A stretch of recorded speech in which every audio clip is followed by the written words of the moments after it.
미친놈이고 나보다 늦게 가면은 등신이에요. 차 안에서 갑질을 하고 있는 분들도 적지 않게 많아요.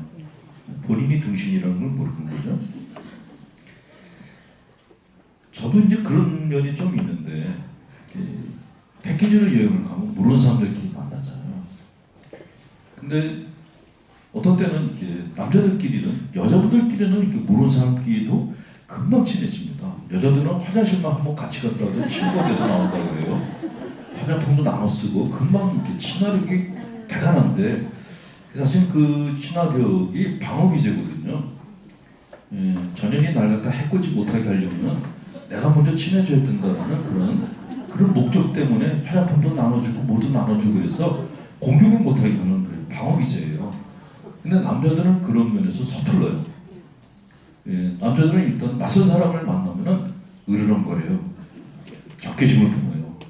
저도 그래요. 저도 이렇게 신자분들하고 같이 이렇게 순례를 가면은 굉장히 사제다운 척하는데 낯선 사람들하고 가면은 이렇게 제 안에 있는 적개심이 올라와요. 그 고개 숙이기 싫고 내 옆에 오는 것도 싫고 그 비행기에 남자하고 낯선 남자끼리 앉아 있는 것만큼 불편한 상황이 없어요. 내릴 때까지 서로 적개심을 벌리는 서로 안 건드리려고 그러고 그런 불편한 상황이 있는데 사실 그런 것들이 회복 탄력성이 약해서 그런 거예요. 남자들 중에 회복 탄력성이 높은 분들은 나눔을 잘해요. 처음 만난 사람한테도 담배를 권하거나 술을 권하거나 아니면 뭐 이렇게 그 애들 얘기를 묻는다거나 그래서 굉장히 이렇게 돈독한 관계를 만드는데 회복 탄력성이 낮은 사람들은 적을 만듭니다. 적을 만들어요. 제가 전에 한번 얘기했나요? 태국에서 한국 사람들이 회복 탄력성이 낮은 편인데 특히 남자들이 태국에서 태국 사람하고 한국 사람하고 교통사고가 났는데 태국 사람들끼리는 이렇게 차량 접촉사고가 나면 내려가지고 이렇게 뭐 싸우지 않는답니다. 일단 그 상대방의 집안 안부부터 묻는데 어떻게 사냐, 살기는 어떠면 이렇게 애들은 잘 크냐, 처음 만났는데 그렇게 얘기를 다 계속 나누는데 담배도 나누고 그렇게 긴 얘기를 하고 난 다음에 나중에 가서 그럼 이제 이걸 어떻게 할 거냐라고 얘기한다는 거죠. 근데 대부분 그렇게 할 수밖에 없는 게 어떤 놈이 갱인지를 모르는 거예요. 어떤 놈이 총을 갖고 있는지 모르니까 그렇게 할 수밖에 없는 거죠. 근데 그걸 모르고 태국에 간지 얼마 안 된 한국 사람이 한국 사람들은 또 이렇게 그 동남아 민족으로 또 무시를 하는 그런 얄쌍한 그런 마음가짐이 있죠. 내려가지고 태국 사람한테 사패질을 합니다. 근데 상대방이 대화를 하자 계속 대화하자 그랬는데 이 사람이 이제 이게 별거 아닌 놈이구나 그래서 계속 언성을 높였는데 결국 그 태국 사람이 총을 꺼내서 30발을 쐈대요. 완전히 벌집을 만들어 버려요. 근데 그렇게 동남아에서 사고가 나면은 동남아 경찰들은 자국민 편을 듭니다. 외국인 편 절대로 안 됩니다. 죽은 놈만 억울하게 된 거죠. 혹시 뭐 동남아 쪽에 여행 가시는 분들 지금 뭐 워낙 많이 여행들 가셔가지고 다들 아시겠지만 동남아 사람들 함부로 대하시면 절대로 안 돼요. 뭐 말아듣는다고 뭐 이렇게 뒤통수 때리거나 그랬다가 비행기 타기 전에 총에 맞아 죽을 수가 있어요. 무시하거나 욕하거나 하지 마세요. 웬만한 애들 한말 다 알아요. 드라마 그 DVD가 동남아에 다 퍼져가지고 웬만한 욕은 다 알아들어요. 존댓말 쓰는 걔네들이 존댓말 쓰는 줄 압니다. 없다고 막 무시하고 더러운 게 그랬다가는 더러운 걸 당할 수가 있어요. 무서워요. 걔네들은 미소를 띠고 굉장히 아름다운 미소를 갖고 있는 애들이 있는데 성질나면은 그냥 쏴버립니다. 칼로 찔러버립니다.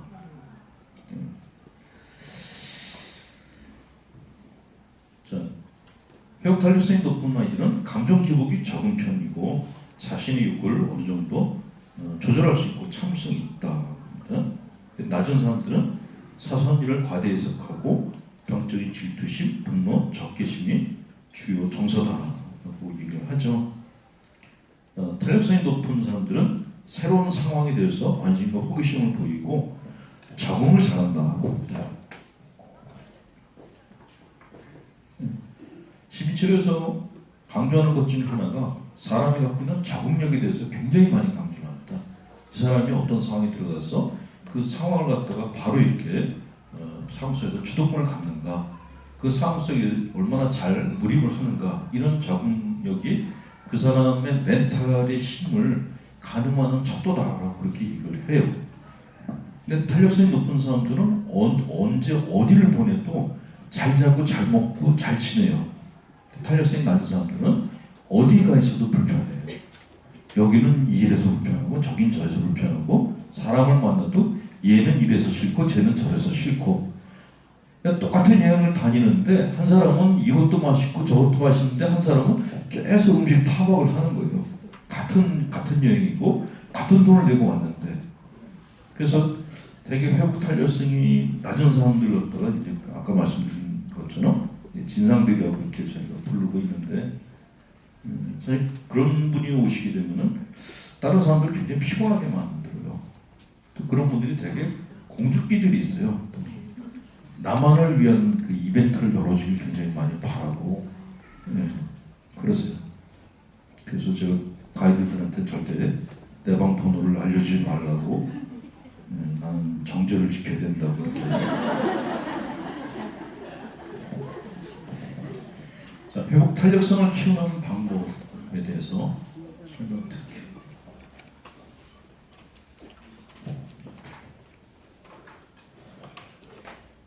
제일 중요한 게 정서지능이라고 합니다.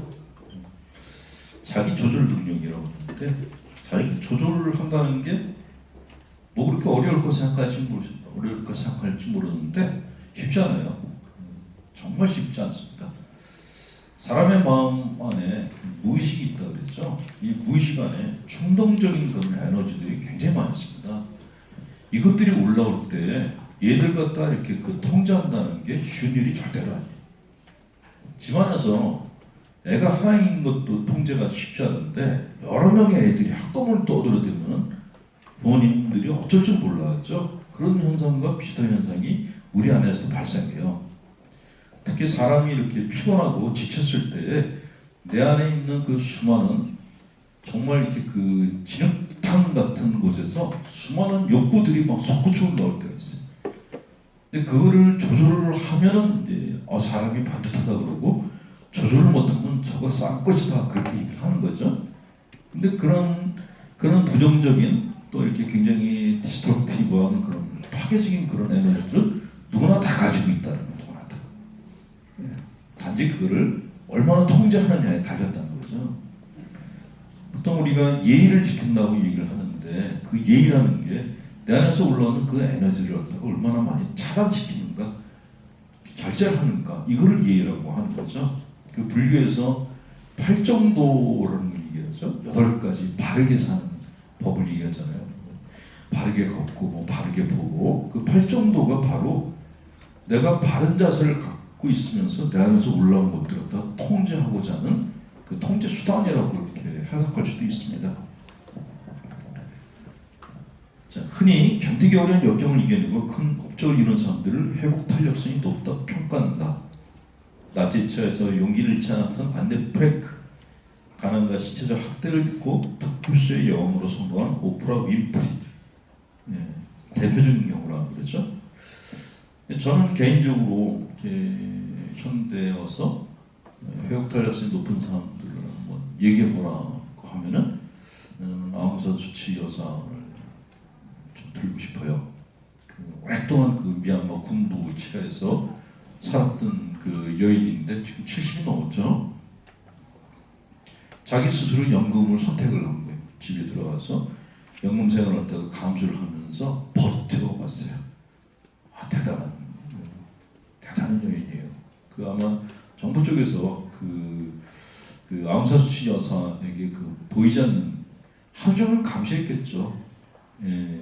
주변의 지원 세력도 다 이렇게 고문하고 죽이고 그랬거든요. 근데 그런 상황 속에서도 버텨내가지고 결국 선거에서 승리를 하잖아요.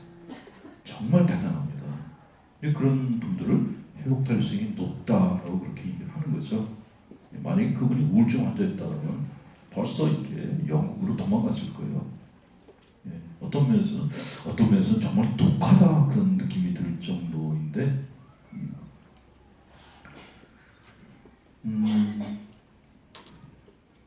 낙관적인 기질을 타고난 사람들은 회복 탄력성이 더 높다. 자기 조절 능력이 뛰어나고 정서 지능이 높은 사람일수록 회복 탄력성이 높다. 자기 조절 능력이란 욕과 충동을 조절할 줄 아는 능력을 뜻하며 정서 지능은 자신을 알고 이해하며 표현할 줄 아는 능력을 말한다. 이 두 가지 능력을 키우는 것이 곧 회복 탄력성을 높이는 첩경인 것이다. 그랬습니다. 두 가지가 다른 얘기가 아니고 두 가지가 같이 이렇게 회복 탄력성을 만들어내는 그런 요소다라고 얘기를 하는 거죠. 회복 탄력성이 높은 사람들은 삶의 위기에 대해서 삶의 위기가 하나님이 나를 버렸다라고 해석을 하지 않습니다. 아, 이게 내 인생의 전환점이 될 거다라고 해석을 한다는 거죠. 제가 라오스에 간 적이 있었는데 라오스는 그 공산국가예요. 근데 굉장히 정말 찢어지게 가난한 나라예요. 미얀마가 어렵다 그러는데 미얀마보다 더 가난한 나라예요. 근데 사람들이 무기력해요. 그러니까 그냥 개인적으로 좀 민족성이들 얘기를 하면은 우리나라 기업인들이 베트남 사람들이나 중국 사람들이나 그 아시아권의 사람들 많이 데려다가 이제 일을 시키잖아요. 근데 그 특징이 있더라는 거죠. 중국 사람들은 일을 하다가 시간이 딱 되면은 그냥 간대요. 좀 더 일해. 그러면 돈을 더 달라 그런대요. 베트남 사람들도 굉장히 그런 면에서 이렇게 칼 같습니다. 근데 옛날 우리나라 사람들하고 가장 성격적으로 비슷한 민족이 어디냐면 미얀마래요. 미얀마 사람들은 옛날 우리 옛날 어른들이 뭐 중동 가서 일하고 뭐 독일 가서 일하고 정말 근면성실로 이렇게 인정받았던 세대가 있었잖아요. 딱 그 세대의 모습이랍니다. 그래서 개인적으로 사업하시는 분들 계시면은 미얀마 사람들 갖다가 채용하시는 게 좋을 거다라는 팁을 하나 드릴게요.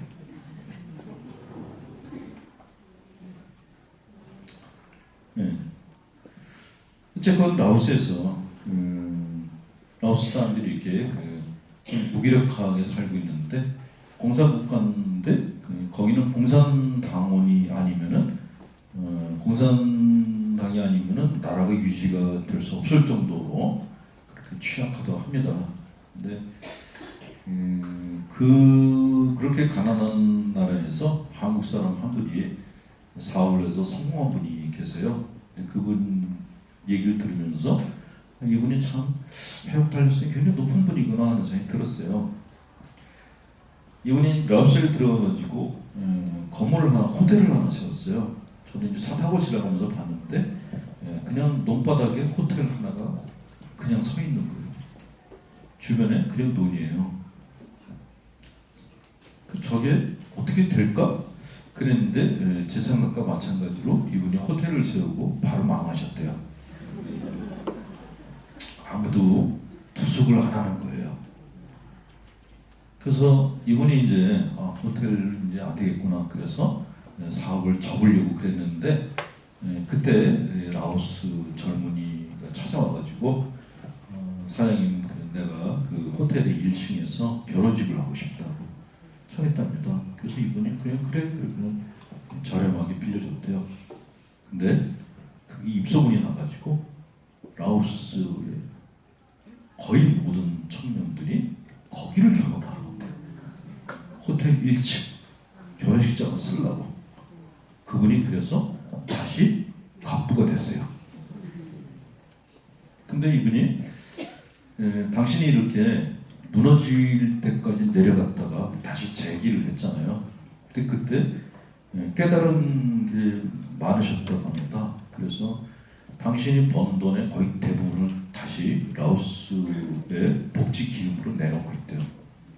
그래서 지금은 라오스의 영웅으로 부를 정도로 이름을 알리고 있다. 그분 성함은 제가 모르겠는데 라오스에서 결혼식장 하는 분 그러면은 그분밖에 없다 그러니까 그렇게 뭐가 안 됐을 때 만약에 라오스 애가 와가지고 나 결혼 좀 하고 싶다 그러면은 회복 탄력이 낮은 사람들은 재수없게